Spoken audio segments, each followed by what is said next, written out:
ಚನ್ನರಾಯಪಟ್ಟಣ ಮಕ್ಕಳಿಗೆ ಶ್ರದ್ಧೆ ಮತ್ತು ಸಂಸ್ಕಾರ ಕಲಿಸುವ ಶಿಕ್ಷಣ ನೀಡಬೇಕಾದದ್ದು ಗುರುಗಳ ಕರ್ತವ್ಯ ಎಂದು ನಿವೃತ್ತ ಮುಖ್ಯ ಶಿಕ್ಷಕ ಎಂ.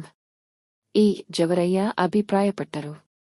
ಹಾಸನ ಜಿಲ್ಲೆ ಬೇಲೂರು ತಾಲೂಕು ಅಡಗೂರು ಹೋಬಳಿಯ ಬಿಪಿ ಕೊಪ್ಪಲು ಸರ್ಕಾರಿ ಕಿರಿಯ ಪ್ರಾಥಮಿಕ ಶಾಲೆ ಇಲ್ಲಿನ ಗ್ರಾಮಸ್ಥರು ಮತ್ತು ಹಳೆಯ ವಿದ್ಯಾರ್ಥಿಗಳು ಒಟ್ಟಾಗಿ ಆಯೋಜಿಸಿದ್ದ ಗುರುವಂದನ ಕಾರ್ಯಕ್ರಮದಲ್ಲಿ ಸನ್ಮಾನ ಸ್ವೀಕರಿಸಿ ಮಾತನಾಡುತ್ತಾ 50 ವರ್ಷಗಳ ಹಿಂದೆ ನಾನು ಈ ಊರಿಗೆ ಸರ್ಕಾರಿ ಶಿಕ್ಷಕನಾಗಿ ಬಂದಾಗ ಸ್ವತಃ ಗ್ರಾಮಸ್ಥರು ಸೇರಿಕೊಂಡು ಉಳಿದುಕೊಳ್ಳಲು ಮನೆಯನ್ನು ನಿರ್ಮಿಸಿ ಊಟ ವಸತಿ ಕಲ್ಪಿಸಿ ಕುಗ್ರಾಮವಾದ ಈ ಊರಿನ ಮಕ್ಕಳಿಗೆ ವಿದ್ಯಾಭ್ಯಾಸ ನೀಡಲು ನನಗೆ ಅವಕಾಶ ಮಾಡಿಕೊಟ್ಟಿದ್ದರ ಪರಿಣಾಮವಾಗಿ ಇಂದು ಅತ್ಯುನ್ನತ ಹುದ್ದೆಗಳಲ್ಲಿ ಕಾರ್ಯನಿರ್ವಹಿಸುವಂತಹ ನೂರಾರು ವಿದ್ಯಾರ್ಥಿಗಳು ಈ ಊರಿನಿಂದ ಉನ್ನತ ಹುದ್ದೆಗೆ ಹೋಗಿರುವುದು ಅತ್ಯಂತ ಶ್ಲಾಘನೀಯ ವಿಚಾರವಾಗಿದೆ ಎಂದು ಶಿಸ್ತು ಮತ್ತು ಶ್ರದ್ಧೆಗೆ ಒತ್ತು ನೀಡಿ ಶಿಕ್ಷಣ ಕಲಿಸಿದ್ದರ ಪರಿಣಾಮ ಇಂದು ಈ ಊರಿನ ಮಕ್ಕಳು ಉನ್ನತ ಶಿಕ್ಷಣ ಪಡೆಯಲು ಹುದ್ದೆ ಪಡೆಯಲು ಸಾಧ್ಯವಾಗಿತ್ತು.